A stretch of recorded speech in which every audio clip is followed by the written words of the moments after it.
Good evening and thank you for joining us for KREM 2 News at 10. I'm Amanda Rowley. Mark is on assignment tonight.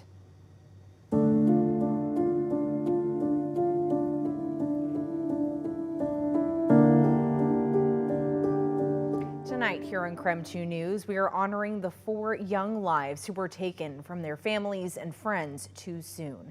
Ethan Chapin, Zanna Kodal, Madison Mogan, and Kayegonalves were all killed in the early morning hours of November 13th last year. We want to take a moment to tell you about each of them.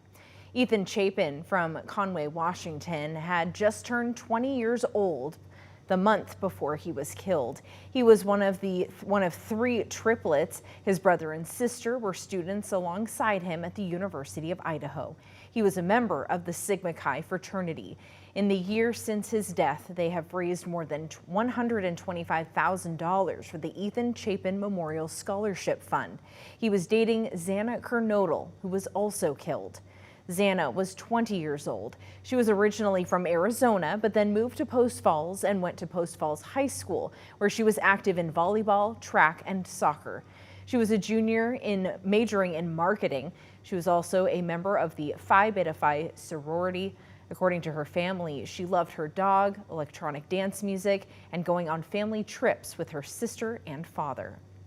Kayegonalves was 21 years old and one of 5 kids. She's been described by her parents as the ultimate middle child. She was from Rathdrum, Idaho, and was majoring in general studies. She planned to visit Europe after she graduated. Her sister said Kaylee was constantly chasing adventure and was going to move to Texas to live with her sister, where she had a job with an IT firm lined up there in Austin. Now, Kaylee's best friend was 21-year-old Madison Mogan, who went by Maddie. Some describe them as close as sisters. Maddie was a senior, a marketing major, and a member of the Pi Beta Phi sorority.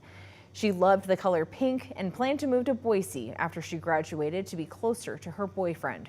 Her father describes her as the light of his life.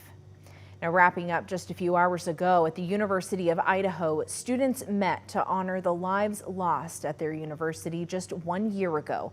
Kyle Simchuk attended the vigil, and tonight brings us the story of friends honoring friends.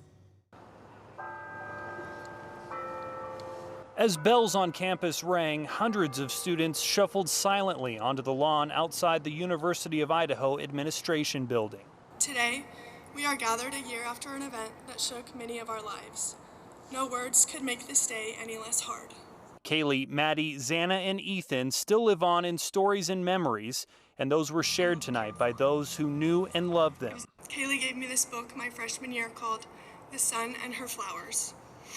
In the book lies a page that states, "Despite knowing they won't be here for long, they still choose to live their brightest lives. Sunflowers." Kaylee's favorite flower was sunflowers. I think about this quote every day, and it almost feels like her future self was trying to tell me something, or that this was fate bringing this to me now. Candles lit the faces of students. Evil becomes much more real when it happens so close to home. They stood for a moment of silence for each victim. Seeing how our community has changed forever has been sad at times, but it has also shown the resilience and love that Maddie embodied every day. Once you lose someone you love, you gain an angel. We have 4 amazing angels watching over all of us every day. And students were told to take those candles home and light them every year on this day. Reporting in Moscow, Kyle Simchuk, KREM 2 News.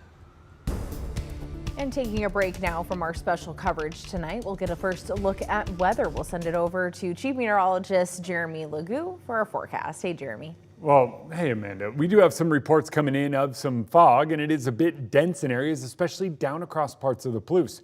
We knew this was going to happen following today's rain and a little clearing back behind that frontal boundary, but it is expected to get a little bit thicker overnight. Fog will welcome us into the day on Tuesday, and as we wake up to that dense fog across the inland northwest, just know it is going to burn off and we will see a little bit of sunshine later in the day. But once again, enjoy it while you can. We've got another round of moisture moving in. That arrives early Wednesday morning, and it continues through the morning commute. Does look like all rain in Spokane and Coeur d'Alene. Eventually, we'll see a cold front sweep through and a little bit of snow up in the mountains. And then as we head into the second half of the week, it does look like it dries out and stays, well, seasonal, we'll say. 44 tomorrow, and eventually we see that return of rain and snow on Wednesday. A little morning fog on Thursday, but see those temps in the low 40s? That's about dead on average for this time of year.